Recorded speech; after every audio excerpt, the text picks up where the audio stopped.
unveiling one of the most disturbing cases in modern history. From above, it looked like paradise, a small private island floating in the Caribbean Sea. Turquoise water surrounded white sandy beaches. Palm trees swayed gently in the ocean breeze. Luxury buildings stood hidden among the trees. But locals had another name for this place. They called it Pedophile Island, and the man who owned it was Jeffrey Epstein. Jeffrey Epstein was a financier, a man who moved in circles of unimaginable wealth and power. Presidents, royalty, billionaires, scientists. He attended elite parties, flew on private jets, and donated millions to prestigious institutions. To the world, he appeared successful, respected, untouchable. But behind the wealth was a darker reality. Epstein was born in Brooklyn, New York in 1953. His early life was ordinary. He worked as a math and physics teacher at Dalton School, despite never completing a college degree. But in 1976, he left teaching. He entered the world of finance. There, his rise was rapid. He joined Bear Stearns, one of Wall Street's most powerful firms. By the early 1980s, he had launched his own financial company. He claimed to manage money only for billionaires, and he promised them absolute discretion. Over the years, Epstein built a powerful social network. He owned mansions in Manhattan, Palm Beach, New Mexico, Paris, and a private island in the Virgin Islands. He hosted lavish dinner parties where Nobel Prize winners met celebrities. Politicians mingled with tech leaders. His private jet, nicknamed by some as the Lolita Express, transported the world's elite across continents. But there was always something strange. His wealth was mysterious, his business operations opaque, and he was constantly surrounded by very young women. In 2005, a woman walked into the Palm Beach Police Department. She reported that her 14-year-old stepdaughter had been sexually abused by Jeffrey Epstein.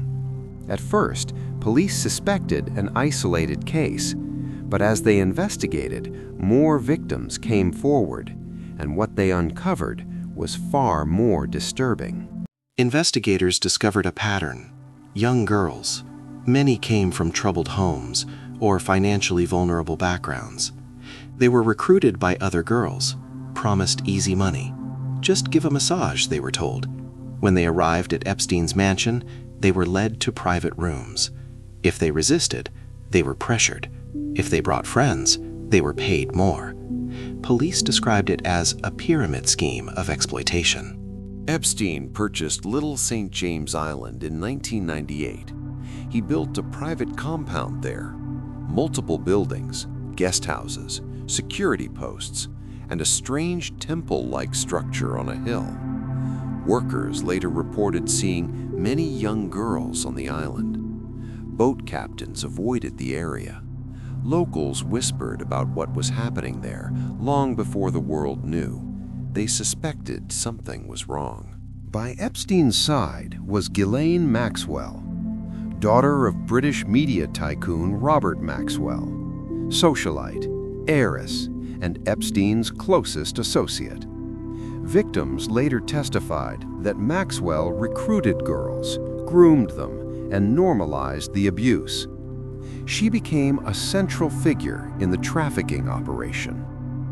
By 2006, federal investigators had built a major case. Epstein faced life in prison, but in 2008, a secret plea deal was signed. He pleaded guilty to only 2 state charges. He served just 13 months in county jail, with work release privileges, allowing him to leave jail 12 hours a day. Even more shocking, the deal granted immunity to potential co-conspirators. Victims were never informed. Public outrage would come years later. For nearly a decade, Epstein lived freely, until 2018. Investigative journalist Julie K. Brown published a series exposing the case. She interviewed dozens of victims, revealed the failures of the justice system, and reignited public attention. Federal prosecutors reopened the investigation. This time, there would be no deal. On July 6, 2019, Epstein was arrested in New Jersey, charged with sex trafficking of minors. If convicted, he faced up to 45 years in prison. Authorities raided his Manhattan mansion. They discovered photographs, cash, diamonds, and disturbing evidence. The case was finally moving toward trial. On August 10, 2019, Jeffrey Epstein was found dead in his prison cell. Official ruling: suicide. But the circumstances were suspicious. Security cameras malfunctioned. Guards failed to check on him. His cellmate had been removed. Conspiracy theories spread worldwide. Many believed he died before he could testify. In 2020, Ghislaine Maxwell was arrested. She stood trial in 2021. Victims testified in court, describing grooming, manipulation, and trafficking. She was found guilty on multiple counts and sentenced to 20 years in prison. But many questions remain. Who else was involved? Why were no other powerful figures charged?